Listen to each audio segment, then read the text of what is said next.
From the beginning of time, there has always been chaos.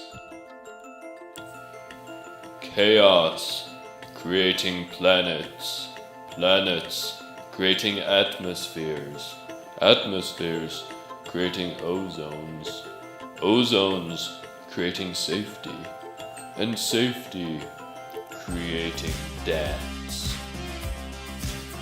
This dance is between the atoms that make up life as we know it.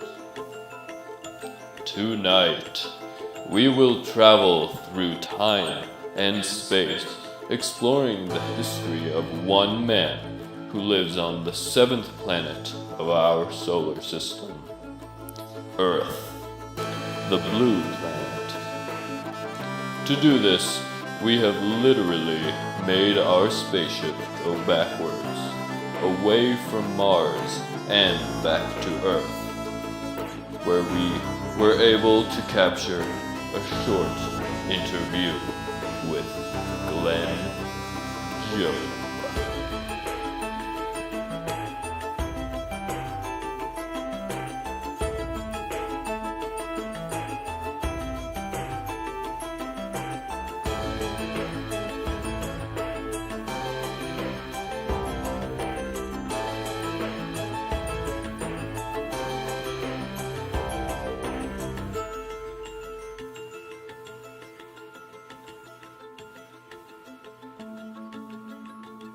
I got started cross-country skiing in college. I was an alpine skier in college, and my senior year I changed and went to cross-country because I wasn't going to make the alpine team, and that's where it all started at University of Nevada, Reno with cross-country skiing, and it just worked for me.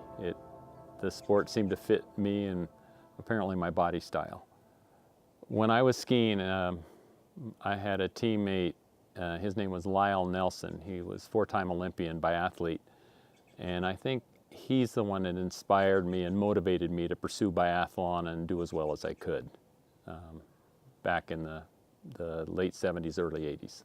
I think athletes, to be successful, have to have a varied lifestyle, and honestly, I think all the coaches that we deal with here in the West, including myself, would say mainly that we're teaching life skills, and there has to be a balance in life. There's athletics, there's other pursuits in life, and balancing that actually makes you become a better racer and better competitor, and in the end, better at whatever your chosen goal or pursuit is.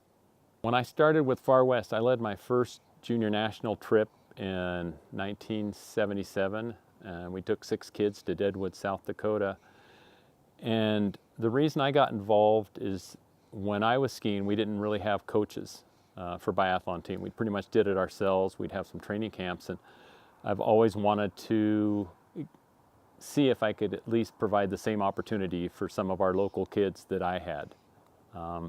And since then, I've been involved with Far West since the late 70s, and I've taken some breaks.